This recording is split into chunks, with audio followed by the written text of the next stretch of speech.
किताबों में पढ़ते हैं लोग कि भारत का प्रथम राष्ट्रपति कौन रहा, भारत का प्रथम प्रधानमंत्री कौन रहा, पर मैंने आज तक किताबों में नहीं पढ़ा कि भारत की प्रथम महिला शिक्षक कौन रही। बताऊँ तो मैं भिंड जिले का रहने वाला हूँ और आप जानते हो कि पूरे भारत में भिंड और मुरैना जो हमारा जिला है वो डकैतों के नाम से लोग उसको पुकारते हैं। तो हमने संकल्प लिया है कि हम कॉपी पेंसिल कलम के नाम से उसको प्रसिद्ध कराएंगे। इसलिए मैंने सोचा कि जय भीम प्रकाश जी, मुझे अच्छा लगा इनका धम्मपद संघ कि इन्होंने ये अच्छा चलाया। मैं जरूर इसको अपने मध्य प्रदेश में लोगों को इससे जोड़ूंगा, इससे चलाऊंगा। अच्छा लगा मुझे इसका, इनकी जो पाठशाला के बारे में उन्होंने बताया, तो इससे हम जरूर लोगों को जुड़वाएंगे और अच्छा और गति मिलेगी हमारे मध्य प्रदेश के लोगों को। मैं ऐसा आशा।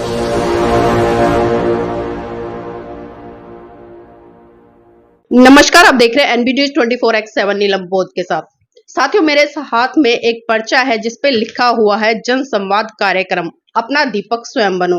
ये कोटेशन महाकारुणिक तथागत बुद्ध की है और इस कोटेशन को अगर आज हम चरितार्थ करें, जो व्यक्ति अपना दीपक स्वयं बनेगा वो अपना कल्याण कर लेगा, अपने लिए प्रकाश स्थापित कर लेगा। और इसी कड़ी में आज मेरे साथ में एक ऐसी शख्सियत है जो लगातार पिछले 15 सालों से एजुकेशन के क्षेत्र में बहुत बड़े स्तर पर मध्य प्रदेश में काम कर रहे हैं। जी हाँ, मैं बात कर रही हूँ विनोद भारती जी की।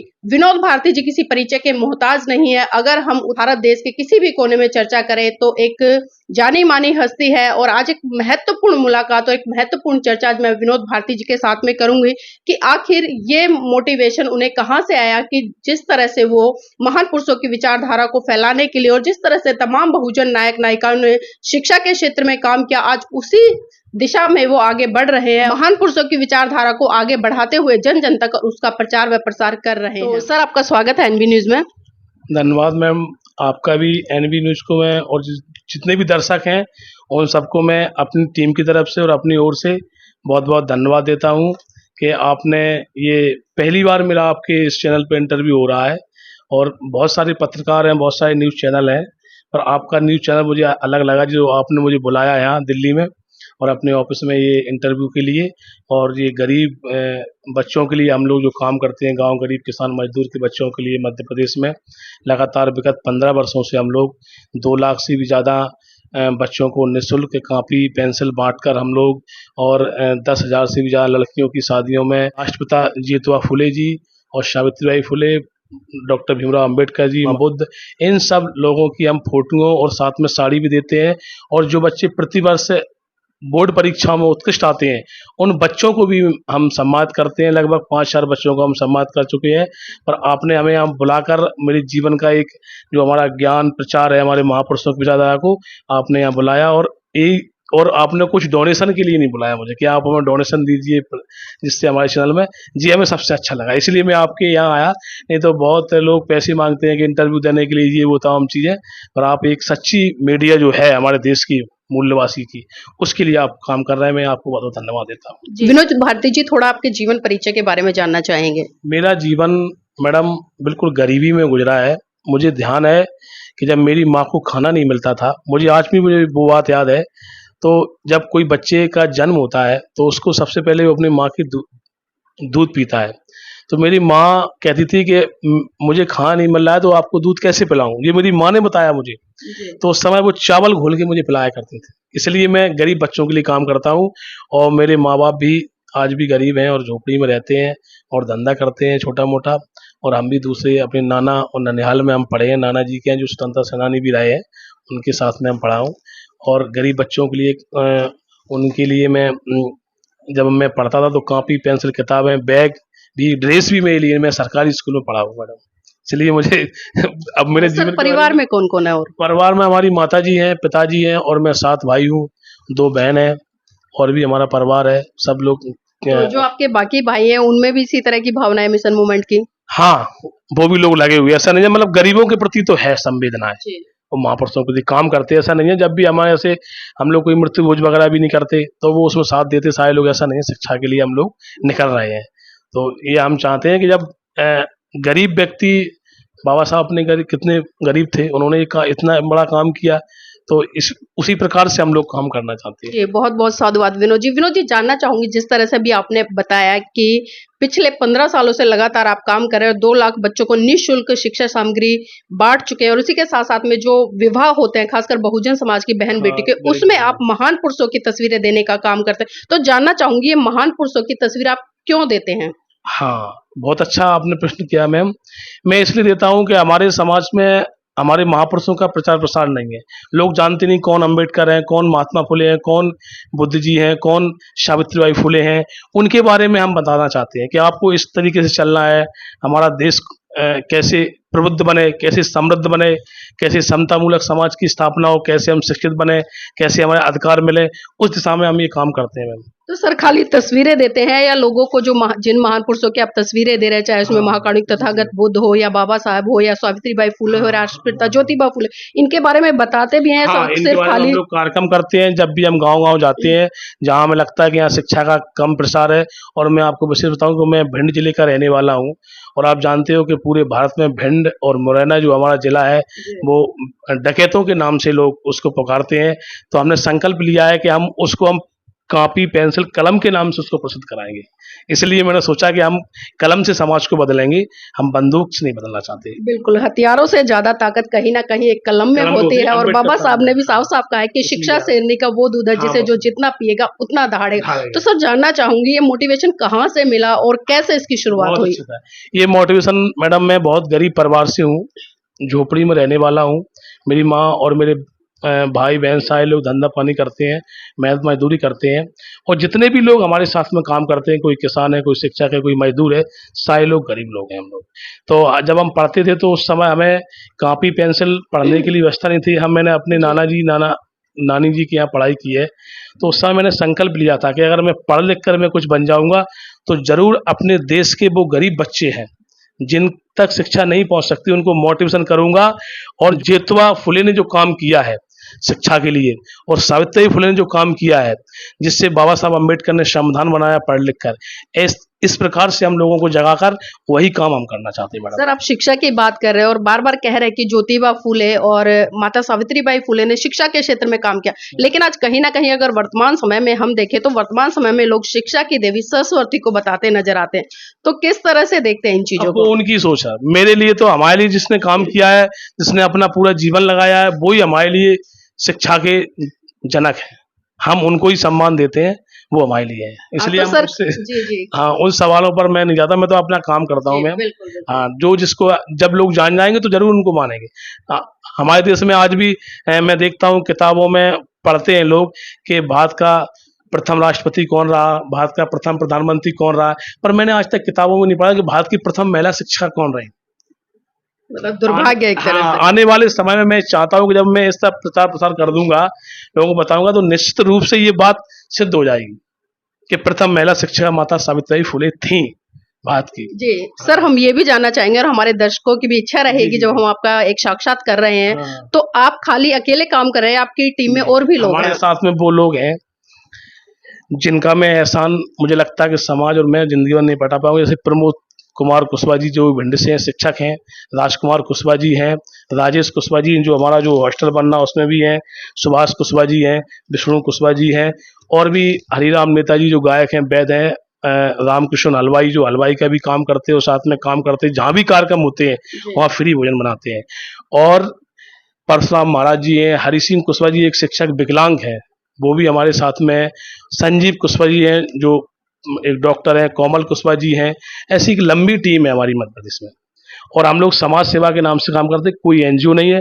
अपना जो मैं कमाता हूँ, मेरा उद्देश्य है कि महीने में 4 दिन छुट्टी मिलती है, 4 संडे मिलते हैं हमें, जो भी छुट्टी मिलती है, तो 4 दिन की कमाई और 4 दिन का भोजन और 4 दिन का समय मैं अपने जेब से लगाता हूँ, हम सब लोग मिलके।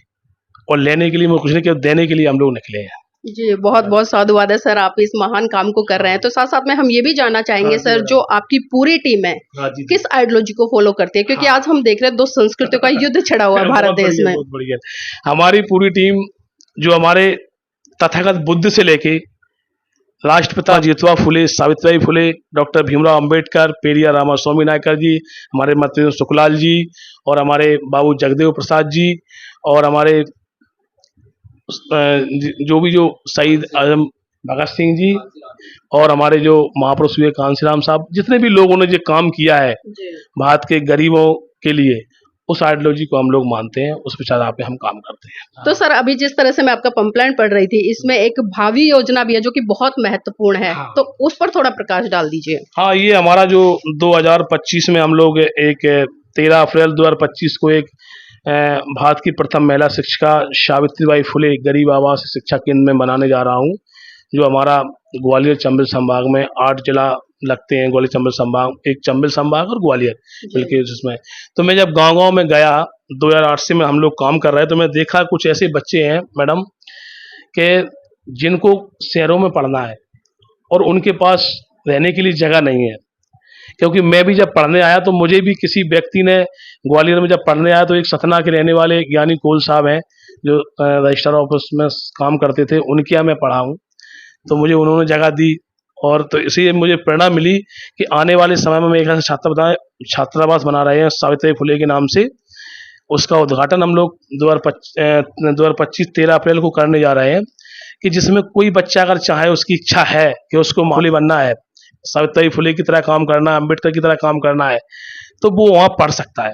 जिससे हमारे क्योंकि बगैर शिक्षा का मेरा जो मानना है, जहाँ तक कि जब तक व्यक्ति शिक्षित नहीं होगा उसका संपूर्ण विकास नहीं होगा। तो सर एक सवाल मेरे मन में उठ रहा है, क्योंकि जिस तरह से आपने माता सावित्रीबाई फुले के नाम से इस हाँ। संस्था का नाम रखा है, तो आपने जो माता सावित्रीबाई फुले जी की जयंती आती है वो दिन क्यों नहीं चुना, 13 अप्रैल क्यों चुना? हाँ, बहुत अच्छी बात कही। वो इसलिए चुना मैम क्योंकि सर्दी का मौसम रहता है और हमारे लोग सर्दी में आने जाने में परेशानी रहती है। तो मैं अप्रैल में क्या होता है कि जो गांव के लोग हैं सर, वो आएंगे गरीब, तो वो अपने वो जो किसानी वगैरह होती है उससे फ्री हो जाते हैं हम लोग। और हमारे साथ में काम करने वाले राजेश भैया जी हैं और जो और भी लोग हैं, तो हम लोग किसानी से जुड़े हुए लोग हैं कुछ, तो उससे फ्री होके हम लोग एक दिन उसका उद्घाटन करेंगे। और क्या है कि अप्रैल का जो महीना है बड़ा महत्वपूर्ण है हम लोगों के लिए, जिसमें ज्योतिबा फुले जयंती और अशोक सम्राट जयंती, डॉक्टर भीमराव अंबेडकर जयंती, तो ये 2-3-4 जो कार्यक्रम है हमारे इसमें पड़ते हैं। इसलिए मैंने 13 अप्रैल को चुना, जिससे लोग फ्री भी रहेंगे। अगर 14 को कर दे तो जयंती में लोग जगह जगह कार्यक्रम होते हैं पूरी जगह, तो लोग नहीं आ पाते, इसलिए हमने 11 को भी नहीं चुना, 13 को चुना, जिससे सब लोग हमारे इसमें आ जाए। नहीं, बिल्कुल देखिए ये बहुत ही महत्वपूर्ण है, क्योंकि अक्सर हम देखते हैं कि एक दिन में अगर एक कार्यक्रम होते हैं तो बहुत जगह पर कार्यक्रम लग जाते हैं, चाहे हम 14 अप्रैल की बात करें या 11 अप्रैल की बात करें, या जिस दिन महान सम्राट अशोक की जयंती है उस दिन की बात करें, तो बहुत बड़े स्तर पर लोग कार्यक्रम करते हैं। लेकिन 13 अप्रैल का दिन ऐसा है जिस दिन कोई कार्यक्रम नहीं होगा,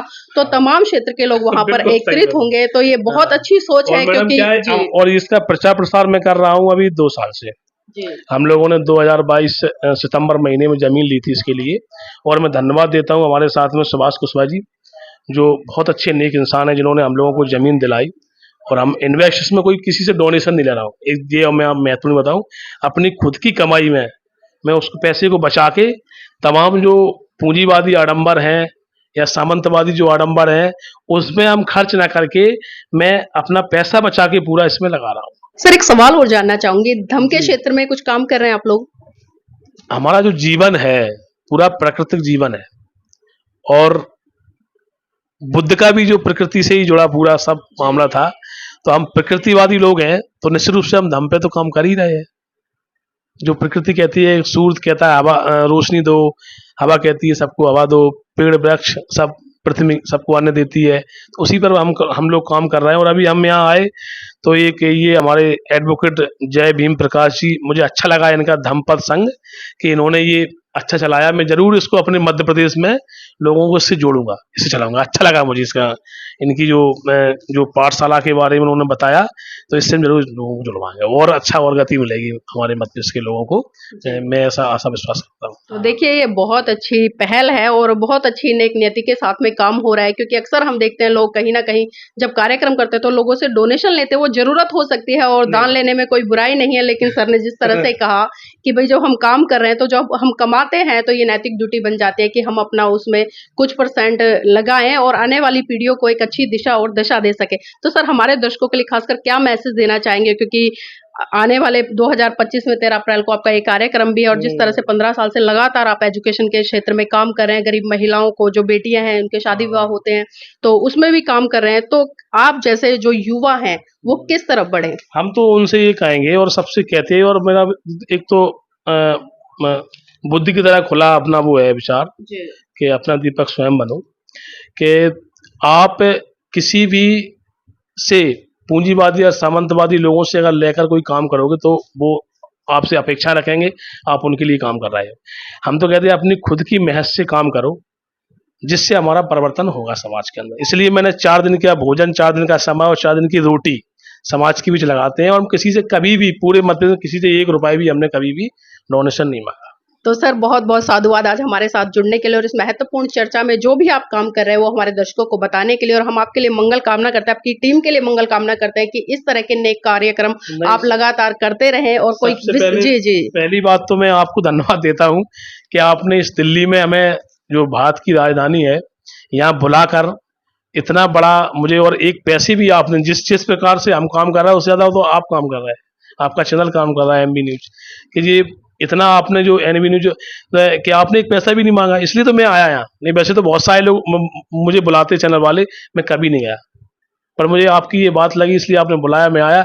मैं आपको प्रणाम करता हूँ, और मैं 25 में जो हमारा कार्यक्रम है उसके लिए मैं आपको बुला रहा हूँ, और 16 तारीख को अभी जून में हमारा पहला कार्यक्रम हमारे गांव में ही है, जो बच्चे इंटर हाई स्कूल में टॉप आए हैं बोर्ड परीक्षा में, उनका सम्मान समारोह।